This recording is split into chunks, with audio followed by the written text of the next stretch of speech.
in. Who will be able to shake it off more? We are into picks and bans for game number 4.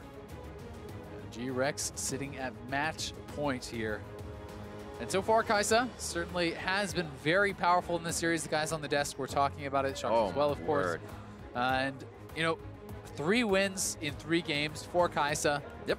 But it's not an unbeatable champion. There are ways to play around it. We have seen GRX heavily targeting the Varus, though, from Zeitnot, and we'll see if that actually slips through picks and bans this time around, because that certainly, I think, is a strong answer to the Xayah if they do elect to leave it up. Aatrox is already off the list from the hands of here SuperMassive, and 9 seconds left for this Phase 1 ban. It is going to be that Xayah finally banned out within this series. I think we see a first pick Varus then. I wouldn't be surprised to see that going through. It's going to be Rakan, though. Very interesting. So Snowflower wants that Rakan. I mean, his Rakan is incredible, so I can't really blame him. But Varus has been very, very good for Zeitnot. I agree with you. You know, it did get banned out the first couple of games. I think it has a strong laning phase, which could give him a little bit more power down on the bottom side. Yep. They may be happy to play either the Varus or the Xayah. So if Xayah gets taken away here, I think you still can go for Rakan Varus bottom lane if they are looking towards that. I still want to see them stay the course, though, as far as having, you know, tanks on the top side.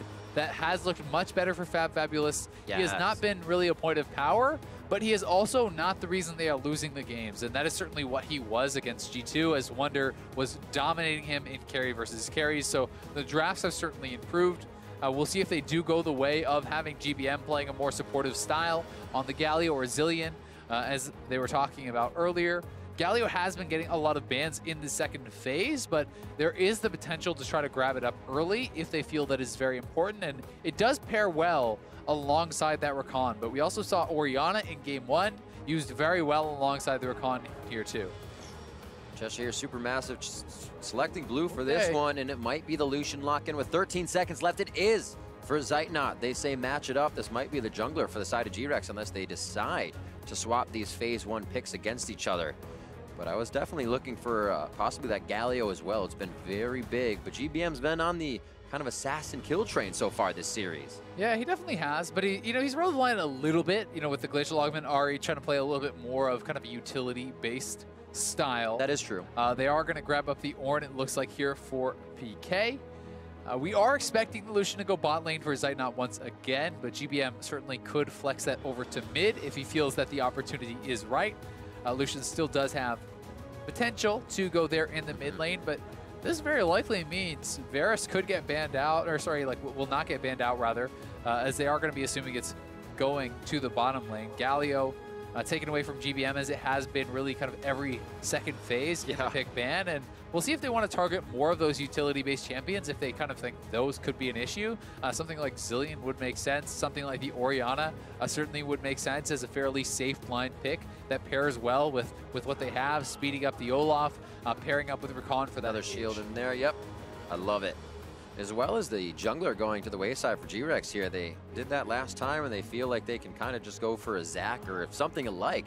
Empty feels good with the champion pools he's being pushed to so far, which is helping GRX. Yeah, and neither jungler has really ever taken over the early game so far. Right. I think that Stomaged did a good job last time getting a farm advantage, but it never really kind of led to anything more than that, so it didn't really end up mattering. And in the case that it's going to be a fairly passive early game jungle style, well, who cares? I mean, you can kind of just interchange Zac, Gragas, Trundle, Olaf, etc. There's a lot of tanks that can kind of fit into that style of play. The Gragas all the way down to second phase this time around, but the Nocturne could be the selection in. Follow up on a lot of that Ornn horn with a black shield as well for Nocturne. Feels pretty good. It definitely does. Very different style coming out here from Stitch compared to the previous games, where he has been much more about that kind of supportive style jungler rather for Empty.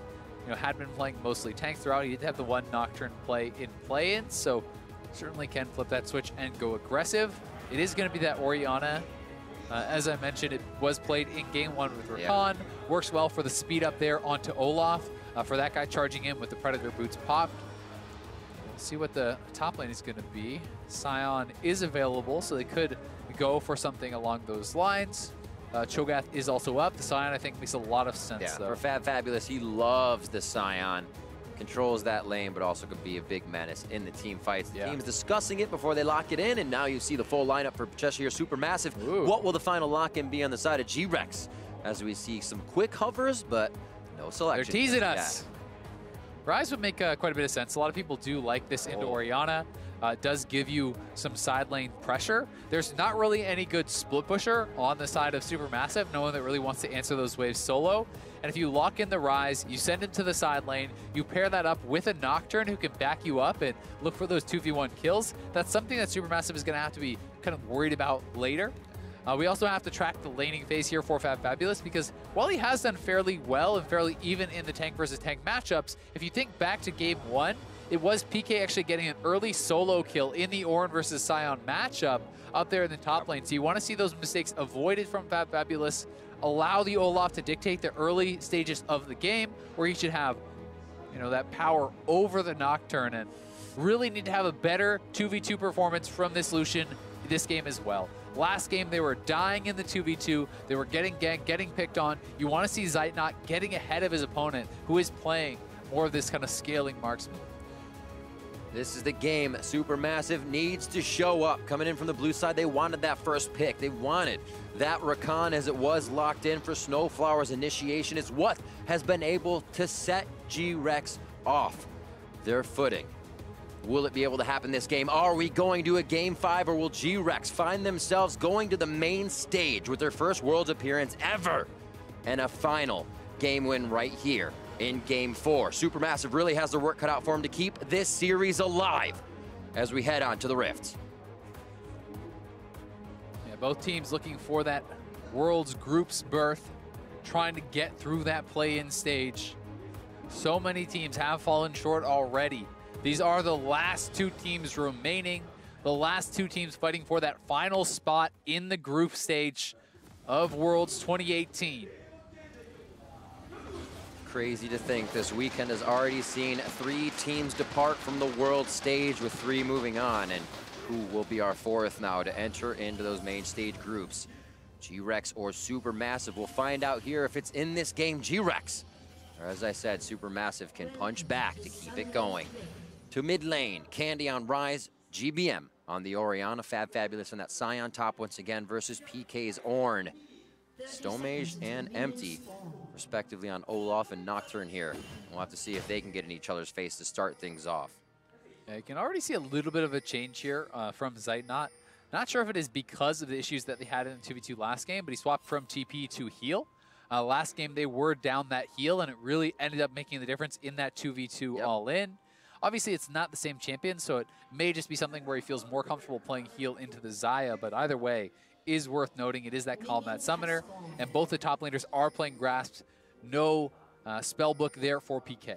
And not as easy for Xayah, but you can still get that effective push lane, feathers to the back, pull him back, get those caster minions cleared with Tormented Soil as well. And we should see Snowflower and Zeitnot pushed into the turret just early because of that pressure. Yeah, it's definitely the case, and that's something that you have to be kind of careful about on the side of SuperMassive, as W first from Lucian is not something you see every day.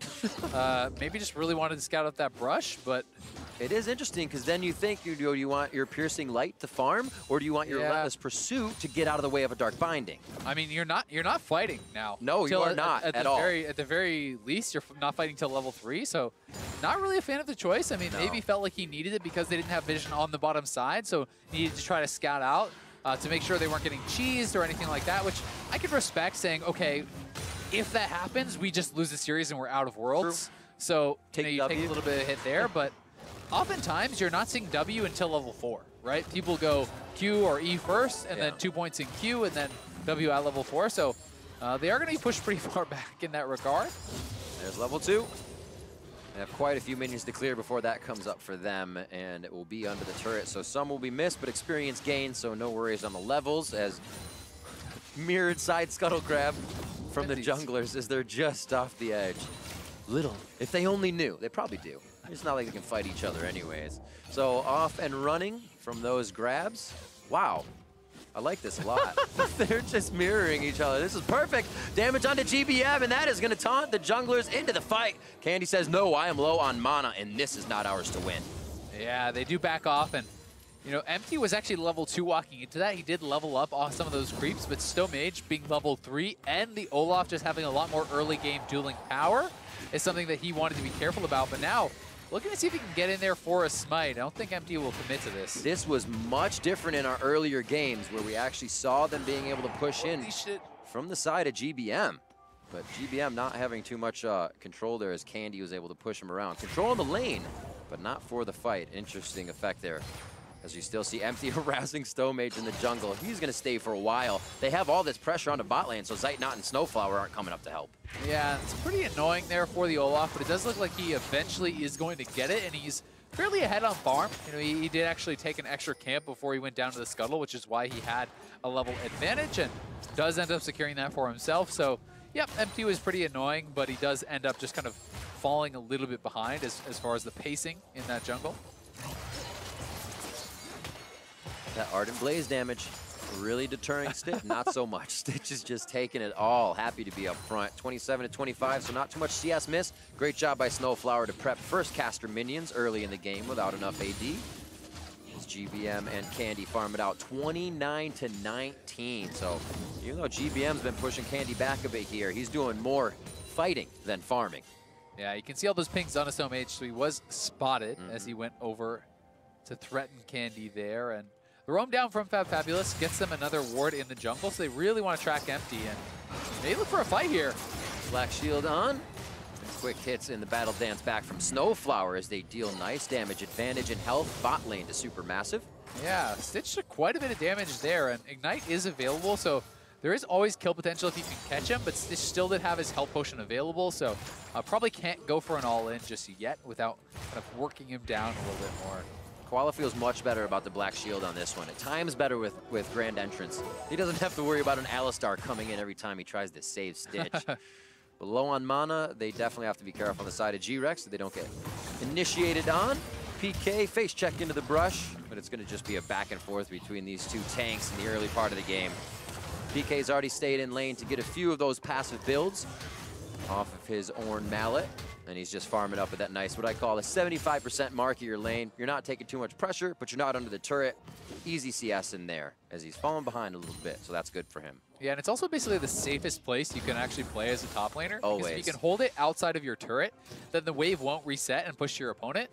So you really do like to hold it there if you don't have your jungler play on your side of the map. And for a lot of the earlier stages, Empty was on the bottom side, so that's a smart play from the Ornn of PK. And he just really wants to kind of make it through this early game. It's going to be about the engages for him. It's not going to be about this laning phase. Candy waits in mid, thinking they might actually see jungle head back towards the bottom side. But they should have Raptors figured out on timing. So nothing coming from Candy there. He did ping in. Looks like they're just trying to set up maybe something for down the road. If they can find Stomaged back on his bottom side of the jungle. He's heading towards top though, and Candy's got to be careful. GBM has been quite the focus this series for Stomaged when he's able to get in with aggression. Predator on and Predator out. Yeah, that one was a bit ambitious. I don't think anything much was going to really happen there.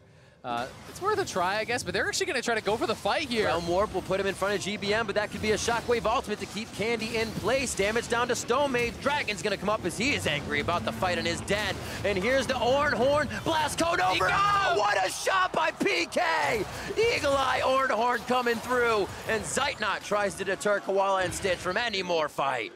PK bowls the strike, getting first blood there on the Stomaged. That was a nice teleport. You see that coming in, and you're kind of thinking, well, is he really going to be able to do much? And that was a thing of beauty. Wow.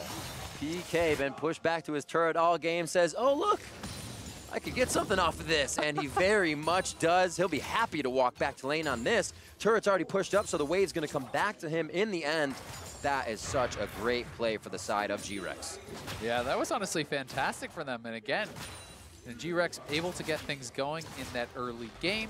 Despite the fact that Stomaged should have the priority in these kind of early levels against Nocturne, Ryze made the faster roam, and the TP came down from his top laner, so Stomaged has no opportunity to really turn and fight.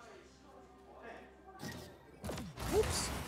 Nobody saw that minion miss. 66 to 49, so GBM can't afford to do that too much. He definitely needs to start picking up the gold so he can hit those item clips along with the rest of the team. We did see him kind of have an even lane and come up big with 2 kills in a fight.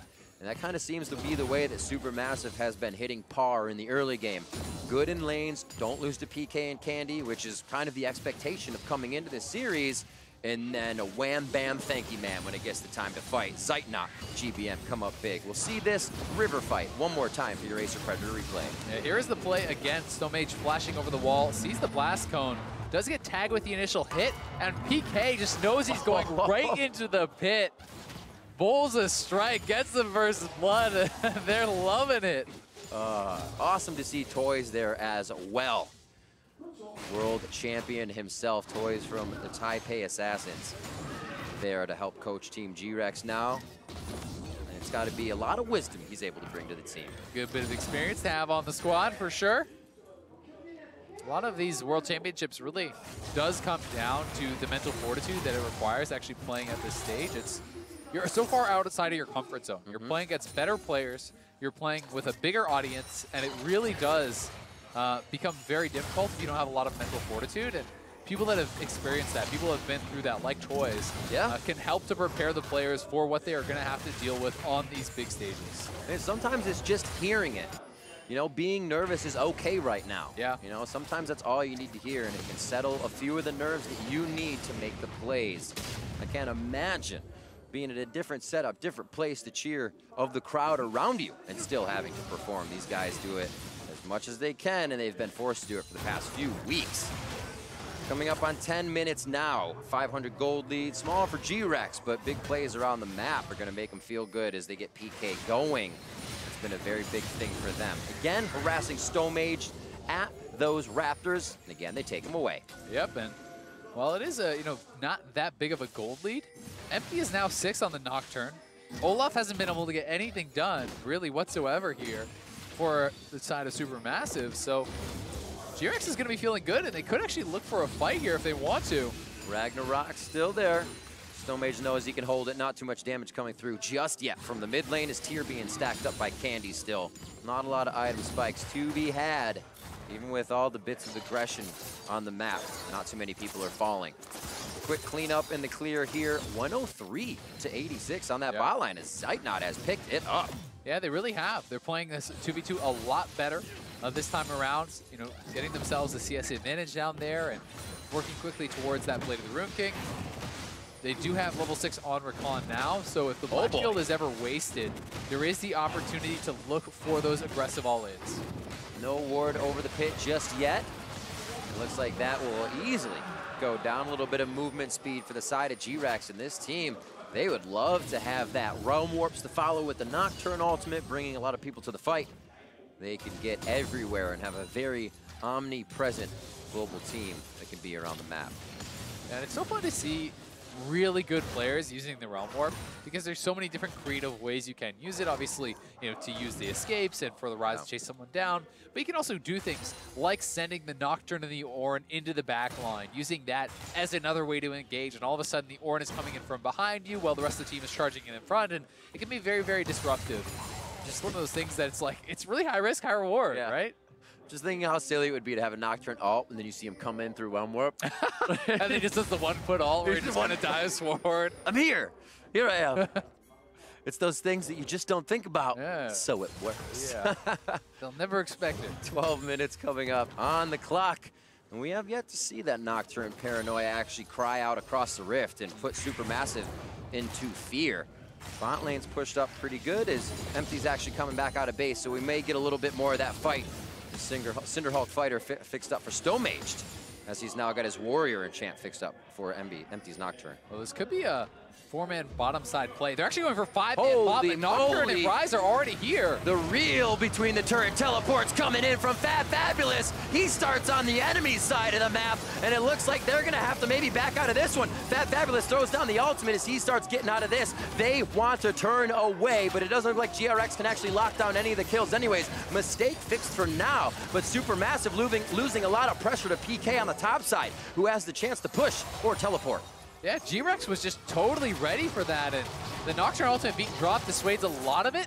Culling is getting low. Culling coming out. That could be another reason for GRX to fight. Stitch uses the heal. Zeitnot now forward a little bit, also uses his heal to get away, and here comes the Ornn horn through one member. They get Zeitnot even on the flash. Dustbringer doesn't make it, but Candy does. And he picks up his first kill of the game. GRX now 3-0. Yeah, they get 2 kills off that. The delayed TP coming through from PK. SuperMassive forcing that play way too hard.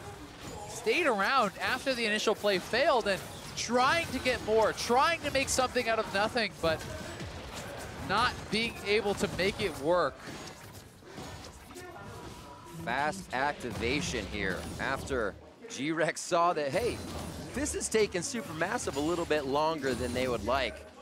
And that's what we were talking about. It's the small errors that GRX is finding, be that all bigger than a small one, teleporting that far behind this early. But GRX can act on it. Like you said, they were completely ready and to turn the tables immediately. Yeah, and I mean, they stay around for a really long time. This binding there over on a Snowflower, he just gets CC chained down, taken out, and then the TP has come in from PK. Your support's already gone. That was a perfectly placed Ornn ultimate because it covered. If he walks back into the team, he's gone. If he flashes forward, he can't create enough distance to get over it. So PK on these teleports has been 2 for 2 on the ultimates and really having an impact. Knows how to use his forehead. Knocking those through. Big noggin PK on this Ornn. Accurate noggin. Accurate noggin indeed.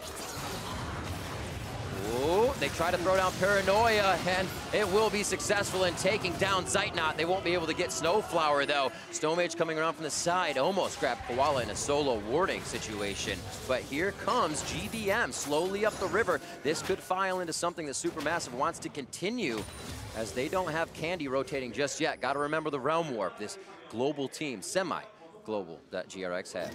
It really is feeling like SuperMassive is just trying way too hard to force something.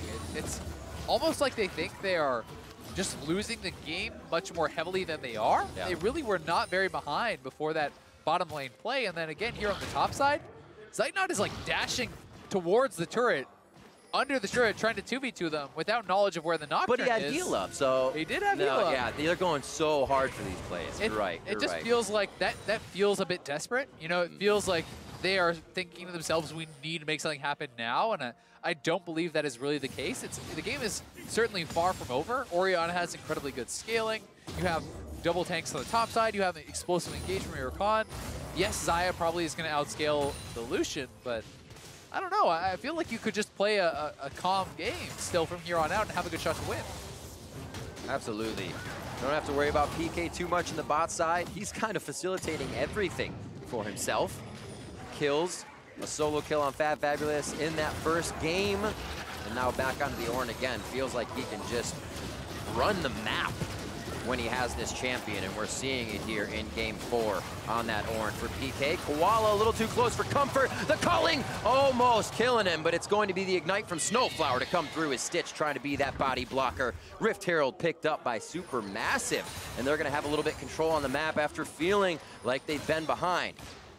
Yeah, it's nicely done for them. They get the Rift Herald, they get a kill. Really, they're not very behind. They're down 2K, which you know is a significant lead. But if you can pick up a turret with the Rift Herald, you cut that in half.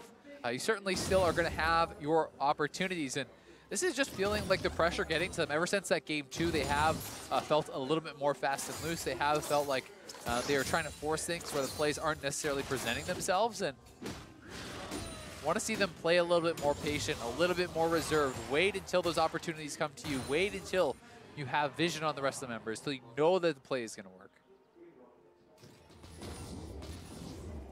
Decent warding by SuperMassive has found its way into the top side of GRX's jungle.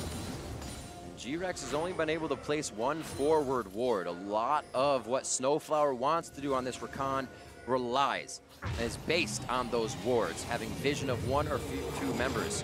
Koala almost, or I should say, did go down as a result of that just last time. And that's the first kill that SuperMassive was able to get, that one onto Snowflower. Still looking for a few more as they have swapped lanes now and put the marksman top. Yeah, looking to continue this 2v2 up here. They're still pretty far ahead, you know, as far as the farm goes at least for this Lucian. Both on one item. Empty does have his ultimate back up here, as the observers are showing us, trying to clear out these pockets of vision so he knows where he can ultimate from. SuperMassive should be aware that he's up here, though, and really kind of play with that respect to Nocturne. You can't afford to take these fights. As you said, it's not just the Realm Warp, it's also the Nocturne ults coming in. It's PK and his teleports, which have been so impactful. It's scary. Nocturne ultimate already onto GBM in the mid lane. They are able to take him down immediately. He doesn't go anywhere. Empty's actually very low. Black shield on. Here comes fabFabulous from the far lane. Absolutely decimates him as the Ornn horn comes through. Shield your eyes from the ornographic material. Stomaged is going to be going down. fabFabulous may be next as they try to turn the fight. And Zeitnot is just a little too late for the party. Yeah, the re-engage there was so good from SuperMassive, but Zeitnot was not in position. They didn't have the damage to follow up because GBM went down without getting his shockwave off. Lucian's not there. That's all of your damage, really, and GRX will take another win. 3 kills for just the one. They'll get the mid lane turret, they'll take the dragon, and they are looking really good in essentially this final game. They find any fight and say, oh, this is ours. Crazy. 2 turrets deep. We have it, even without having placed vision up here anytime recently. Everything's been on their side. They're in for the fight. Yeah, and it looks like the stopwatch just barely missed time. I believe he actually got stunned by the Morgana ultimate coming out of the stopwatch. So Perfect. he couldn't actually get, you know, his shockwave off. And unfortunately for him, it's a really tough timing because the Nocturne Fear was also there, so you have to kind of work in between those. And this was a great re-engage. If Lucian was there at the same time, I think they can win that fight. Unfortunately, he was nowhere to be seen, but they do now drop the Rift Herald. They get 1 turret. They're trying to push up and look to threaten a second. We'll see if they go too far. EK is trying to stay on the front line. Searing charge backwards means he loses a bit of that ground movement that he could get back into the fight Ryze. with. Candy just on the end. Ornn horn is about to come off a cooldown. PK can use it. Fires up the horn and he slams down the mallet. In goes Empty and he tries to get the kill, but he can fall. Empty stays alive. They've got Stomaged on the run now as Zeitnot and fabFabulous try to run down mid lane. GBM's already been wiped out of the fight. There's the grab onto Stomaged. Oh, he puts himself back into the frying pan. And he's cooked up with the rest of the team. Yeah, Stomaged goes down, so does GBM. Another great engage here from GRX. They're pinging over towards Baron. Not sure if they're going to want to start it up. It is very early in the game to do so, but if you get the Baron now, the game could very well just be yours, and they're going to make the call to go for it. Stomaged still down. Empty is running out on the map. Doesn't have Smite just yet, but it's looking like SuperMassive may be too late to challenge. fabFabulous is going to try his hardest to get in here. Dark Binding is nice, but Snowflower still wants to crowd control the team. He has his quickness. He can get in and charm them up and at least deter the fight. Zeitnot trying to put damage onto PK. Gets hit by the Dark Binding. Koala is hitting true, but he's out of mana now. He can't offer too much. In there. Well, 1,700 on the Baron. fabFabulous is low. That's going to be a smite for Empty, and they do grab Baron. The Ryze ult! Koala's left out to dry, but that's all right for GRX. So well done there by GRX, buying so much time, escaping with that Realm Warp. I mean, that was like a 20-minute, 30-second Baron start. They do it in the face of SuperMassive, and it took a while. SuperMassive a little too hesitant to actually commit to the fight. I don't know if you can actually afford to give up that much this early. Zeitnot was very nervous to enter the fight. Clearly didn't want to actually get CC'd up and knocked down, but there are a lot of low health bar here, and maybe he could have actually committed forward. And here's the engage one more time. The root, Nocturne goes in onto Lucian. Zeitnot barely able to get away as Empty does get taken out here. I do believe Empty did escape just barely. Yep. And Stomaged did get chased down. And this is what prompted the start of the Baron. Not sure if we're actually going to get to see that as just accepts his death as he's bound up. Would have gone down. And here it is Baron one more time. So this is kind of the point I'm talking about. With binding on cooldown, I feel like Zeitnot just needs to go for something. You need to try to get in and actually commit to the play, see if you can make something happen, but they wait a long time. That actually went to 40 health after the smite. That could have been a fabulous auto attack steal. Oh, would it have been fabulous too, Azael? Oh, it would have been. I really can't help but wish Zeitnot got in there a little bit more aggressively to try to force that, but it was very well done by GRX. They make the risky call, they get out. And that catapults them. Yeah, I mean, they're 6K ahead with the potential to pick up a few thousand more gold very easily with this Baron power play. Deep breaths from SuperMassive as they try to look for a window, a possible opening to split the composition of GRX and find themselves on the other side of the rift. Right now, it's been a very one-sided game with only 2 turrets in favor of SuperMassive as GRX has now taken out the outer ring, looking at only second tiers, and we're 23 minutes into the game with Baron. 1 minute and 25 seconds left in a power play for GRX. Look at him sitting in the jungle waiting to get these picks. Exactly, Empty is kind of sitting in the spot where he can respond with an ultimate both to mid lane and top lane. And this is the setup I talked about a lot earlier where Ryze goes to a side lane, he pushes out. There's no one that can really 1v1 match the Ryze. And if you try to go for a 2v1, well, Nocturne ults in and stops that. And if you try to posture too aggressively, well, they 2v1 dive you. Yeah. So that is very tough for SuperMassive to properly respond to, and it really does take a hard engage somewhere else to really decisively win a fight, or to do that on the Ryze. And either way, it's probably going to take Snowflower finding a perfect engage for them to get a kill and then respond to the other side of the map. Very quick around the horn, only leaving mid, second tier up. And that's already at half health. Baron minions are coming in. This is a hell of a Baron power play. Oh my God, fabFabulous could go down. Use a stopwatch. It's going to be a wanted in from Snowflower. And here comes Empty for the paranoia. Ornn going all the way through the fight as PK cannot get it back in for the knockup, but it's not going to deter them from going under the turret. They do get Zeitnot down immediately. fabFabulous doing what he can to stop the rest of the fight, but the turret is in the eyes of GRX now as PK goes forward with a double searing charge knockup on a GBM and Snowflower. Snowflower with the ability to go back in now on his grand entrance and battle dance out, but they have to be wary of what they take. Candy's been on the top side, clearing inhibitors by himself. Yeah, Candy takes down that turret. It was such a nice flash binding there from Koala. Point blank, lands it onto Zeitnot. And when Zeitnot goes down, no hope of SuperMassive holding that tower any longer. They're losing so much gold on this Baron power play. Now up to 11,000 gold advantage with 2 exposed inhibitors. These guys are gonna face, they're gonna buy up their items, and Stitch is just at such a ridiculously strong point in the game. We'll see this again.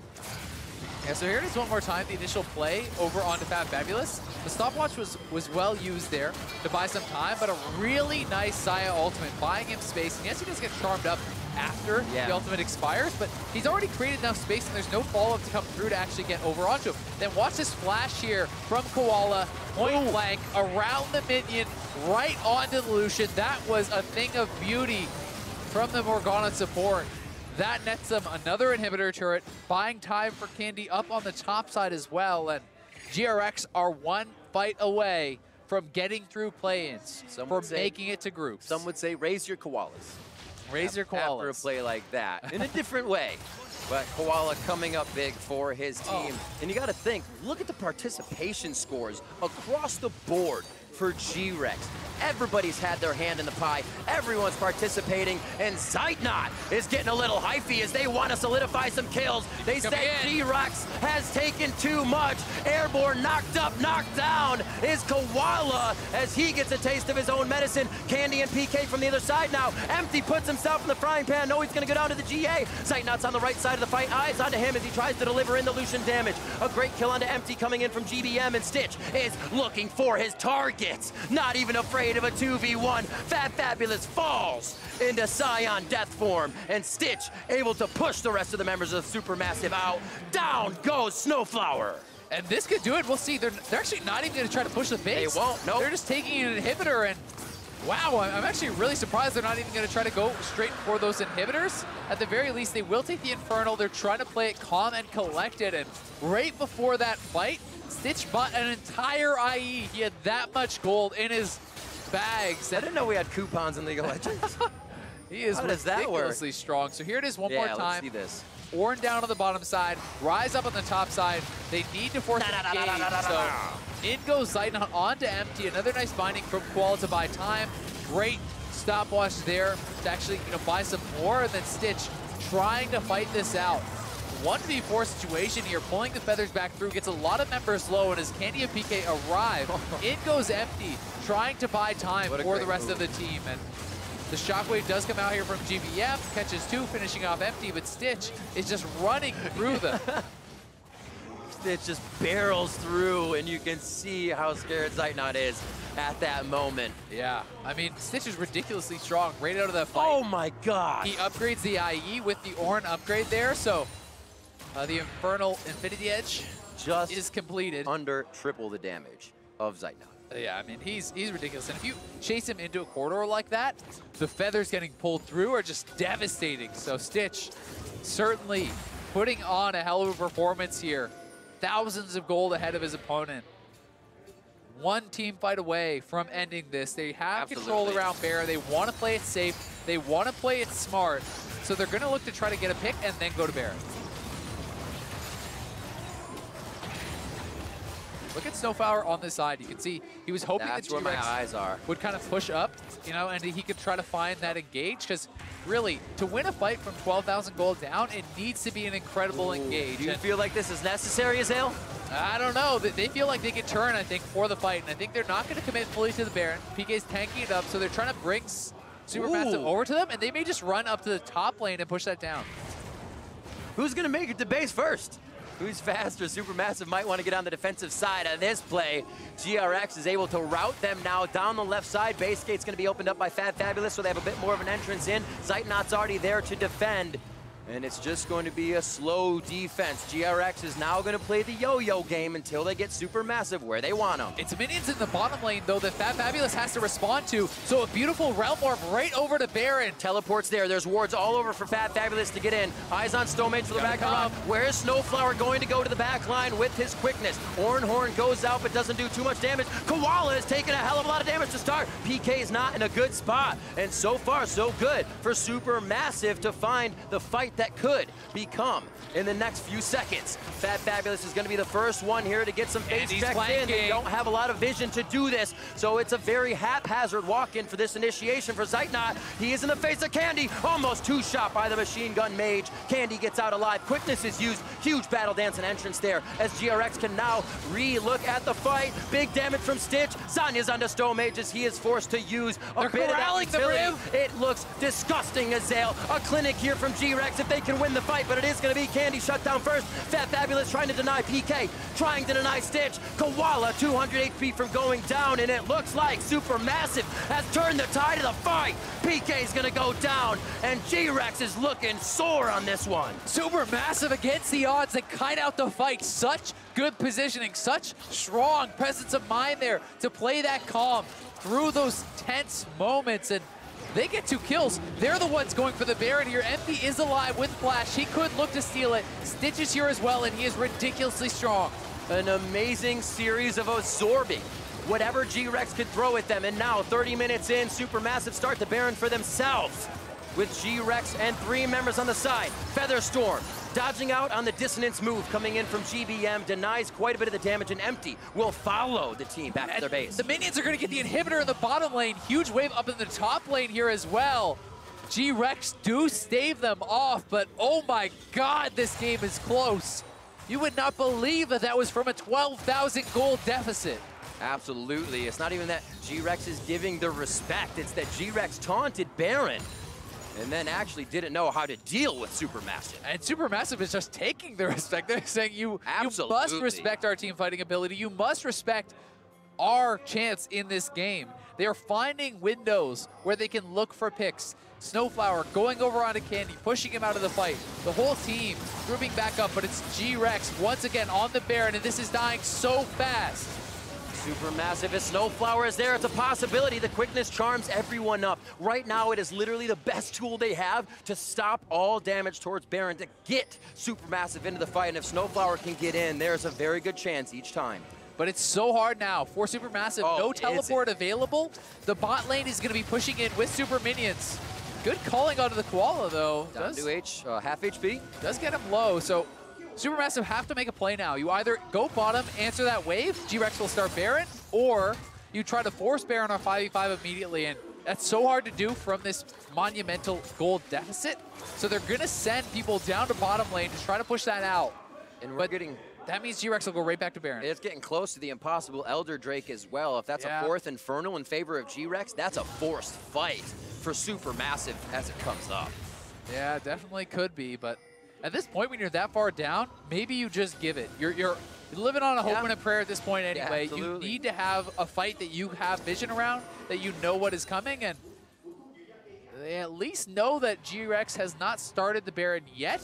You can see Ryze is getting sent down to the bottom side of the map. He may be tasked with pushing this wave in and actually pressuring some of those turrets, some of that base down to the bottom side, because he has his teleport available and fabFabulous does not. The ward wars are in. And the way a ward war usually works is you place yours, muddle about, and lose that area. There's a lot more wards in the inventory of GRX, so that they go up for a long time fight right now. That vision can be won by GRX. The small things definitely coming into play this late in the game, as I'm looking at summoner spells up as well.